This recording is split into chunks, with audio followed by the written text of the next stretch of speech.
Hi hello friends, welcome back. இன்றைக்கி நம்ம ரொம்பவே டேஸ்டியான ரொம்பவே ஹெல்த்தியான சிக்கன் சூப் எப்படி செய்யலாம் தான் பார்க்க போகிறோம். ரொம்ப சிம்பிளாக செஞ்சிடலாம். கண்டிப்பாக ட்ரை பண்ணி பாருங்கள். ஃபஸ்ட்டு இந்த சிக்கன் சூப் செய்கிறதுக்கு நம்ம ஒரு மசாலா ரெடி பண்ணணும். அதுக்கு நம்ம ஸ்டவ் ஆன் பண்ணி ஒரு பேன் வச்சுட்டு அதில் 2 டீஸ்பூன் மல்லி சேர்த்துக்கலாம், 1 டீஸ்பூன் சீரகம் சேர்த்துக்கலாம், 1.5 டீஸ்பூன் மிளகு சேர்த்துக்கலாம். இது மூணுத்தையும் சேர்த்து ஸ்டவ் ஓரளவுக்கு லோ மீடியம் ஃப்ளேமில் வச்சு ஒரு 2 நிமிஷத்துக்கு இது எல்லாத்துலேருந்து வாசனை வர அளவுக்கு நல்லா வதக்கி விட்டுக்கோங்க. வதக்கி முடிச்சக்கப்புறமா அந்த ரூம் டெம்பரேச்சரில் ஒரு 5 நிமிஷத்துக்கு ஆற விட்டுருங்க. ஆறி முடிச்சக்கப்புறமா அந்த மிக்சர் ஜாருக்கு மாற்றி தண்ணி எதுவுமே சேர்க்காம பொடி மாதிரி நல்லா அரைச்சி எடுத்துக்கோங்க. நம்மளுக்கு மல்லி எல்லாம் சேர்த்துருக்கனால கொஞ்சம் அரைப்பட கஷ்டப்படும். அதனால் ஒரு 2 தடவைலேருந்து ஒரு 3 தடவை நல்லா அரைச்சி குறன்னு இல்லாமல் நல்ல பொடி மாதிரி அரைச்சி எடுத்துக்கோங்க.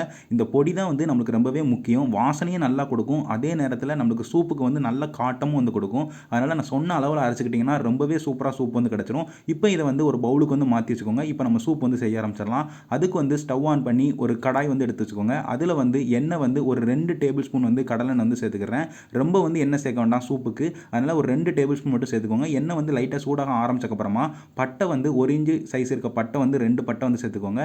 ஏலக்காய் 2 சேர்த்துக்கோங்க. கிராம்பு 2 சேர்த்துக்கோங்க. பிரியாணி இலை 1 சேர்த்துக்கோங்க. இது நாலுத்தையும் சேர்த்து ஸ்டவ் ஒரு லோ ஃப்ளேம்லேயே வச்சுட்டு நல்லா வதக்கி விடுங்க.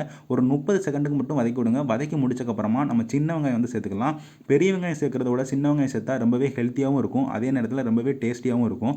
அதனால் சின்ன வெங்காயம் ஒரு 15லேருந்து ஒரு 20 சின்ன வெங்காயத்தை ரொம்ப சின்ன சின்ன துண்டுகளாக வெட்டி சேர்த்துக்கோங்க. சின்ன வெங்காயம் நம்மளுக்கு ஓரளவுக்கு பொன்னிறத்துக்கு வதக்கணும். ஃபஸ்ட்டு வெங்காயத்தை மட்டும் வதக்கும் போது ஸ்டவ்வை ஓரளவுக்கு மீடியம் ஃப்ளேமில் வச்சு ஒரு 2 நிமிஷத்துலேருந்து ஒரு 3 நிமிஷத்துக்கு வதக்கி முடிங்க. வதக்கி முடிச்சக்கப்புறமா இஞ்சி 1 டீஸ்பூனும் பூண்டு 1 டீஸ்பூனும் ரொம்ப சின்ன சின்ன துண்டுகளாக வெட்டி சேர்த்துருக்கேன். இது ரெண்டுத்தையுமே சேர்த்துக்கோங்க. சேர்த்து வதக்கும் போது, அதாவது இது ரெண்டுத்தையுமே சேர்த்து வெங்காயத்தையும் வதக்கும் போது வெங்காயம் நமக்கு பொன்னிறத்துக்கும் வதங்கிடும். அதே நேரத்தில் நம்மளுக்கு இஞ்சி பூண்டோட பச்சை வாசனை போகும், அதுவும் வதங்கிடும். இஞ்சி பூண்டு சேர்த்து ஒரு நிமிஷத்துலேருந்து ஒரு 2 நிமிஷத்துக்கு நல்லா வதக்கி விடுங்க. வெங்காயமும் நான் முதலே சொன்ன மாதிரி நல்ல பொன்னிறத்துக்கு மாறிடும். அதே நேரத்தில் இஞ்சி பூண்டோட பச்சை வாசனையும் போயிடும். இஞ்சி பூண்டு ரெண்டுத்தையுமே வதக்கி முடிச்சக்கப்புறமா ஸ்டவ் லோ ஃப்ளேமில் மாற்றிக்கோங்க. மாற்றிட்டு கருவேப்பிலையில் ஒரு 15லேருந்து ஒரு 20 கருவேப்பிலையில் சேர்த்துக்கோங்க. அது கூடவே பச்சை மிளகா 2 பச்சை மிளகாவை ரொம்ப சின்ன சின்ன துண்டுகளாக வெட்டி சேர்த்துருங்க. அதையும் சேர்த்துக்கோங்க. இது ரெண்டுத்தையும் சேர்த்து ஜஸ்ட் நல்லா மிக்ஸ் மட்டும் பண்ணி விடுங்க. அதாவது லைட்டாக ஒரு 20 செகண்டுக்கு மட்டும் லைட்டாக வதக்கி விடுங்க. ரொம்ப நேரம் வதக்கணும்னு அவசியமே இல்லை. இதை வதக்கி முடிச்சக்கப்புறமா நம்ம தக்காளி சேர்த்துக்கலாம். தக்காளி 2 தக்காளி நான் சேர்த்துக்கிறேன். தக்காளி ஓரளவுக்கு நல்ல பழுத்த தக்காளியாக பார்த்து சேர்த்துக்கோங்க. ஏன்னா ஓரளவுக்கு காயாக சேர்க்கறத விட நம்ம பழமாக சேர்த்தனா ரொம்பவே டேஸ்ட்டாக இருக்கும். அதனால் 2 தக்காளி ரொம்ப சின்ன சின்ன துண்டுகளாக வெட்டி சேர்த்துருக்கேன். நீங்களும் அப்படியே சேர்த்துக்கோங்க. தக்காளி சேர்த்தும் ரொம்ப நம்ம தொக்கு கன்சிஸ்டன்சிக்கு வதக்கணும்னு தேவையே கிடையாது. லைட்டாக மட்டும் வதக்கி விடுங்க. ஒரு நிமிஷத்துலேருந்து ஒரு 2 நிமிஷத்துக்கு ஸ்டவ் மீடியம் ஃப்ளேமில் வச்சு வதக்கி விடுங்க. ஏன்னா இது எல்லாத்தையுமே நம்ம கொதிக்க முடியும் தான் நம்மளுக்கு ரொம்பவே டேஸ்ட்டாகவும் இருக்கும், ரொம்பவே ஹெல்த்தியாக இருக்கும். அதனால் ரொம்ப வதக்கணும்னு அவசியமே கிடையாது. லைட்டாக ஒரு நிமிஷத்துலேருந்து ஒரு 2 நிமிஷத்துக்கு மட்டும் எல்லாம் சேர்த்து லைட்டாக வதக்கி விடுங்க. வதக்கி முடிச்சக்கப்புறமா நம்ம மசாலா சேர்த்துக்கலாம். மசாலா 2 மசாலா தான் சேர்க்க போகிறோம்.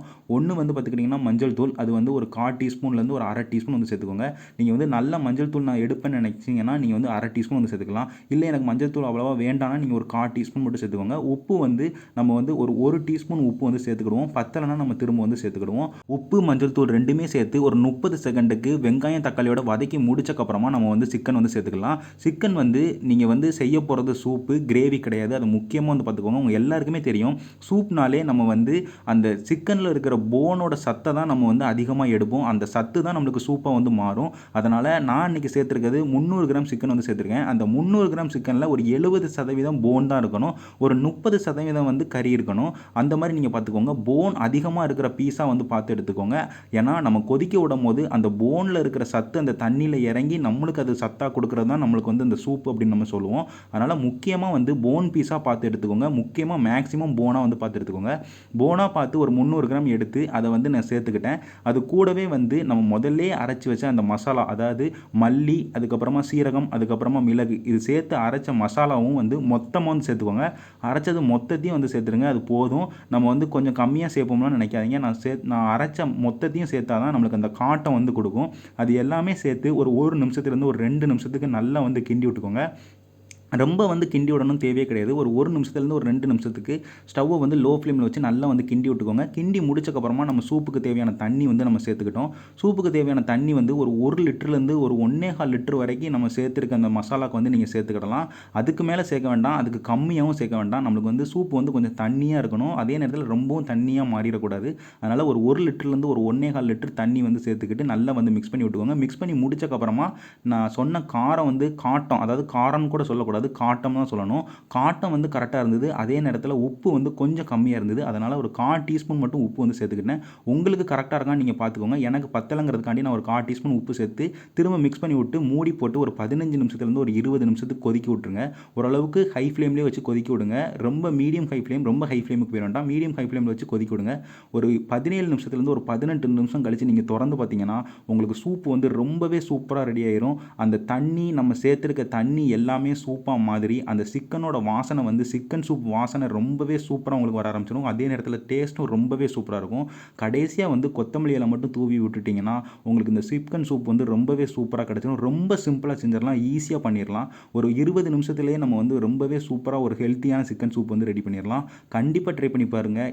ட்ரை பண்ணி பார்த்துட்டு எல்லாருக்குமே செஞ்சு கொடுங்க. எல்லாருமே ரொம்ப விரும்பி சாப்பிடுவாங்க. நான் இதே மாதிரி வேறு ஒரு நல்ல ரெசிபியோடு உங்கள் எல்லாரையுமே வந்து பார்க்குறேன். நன்றி.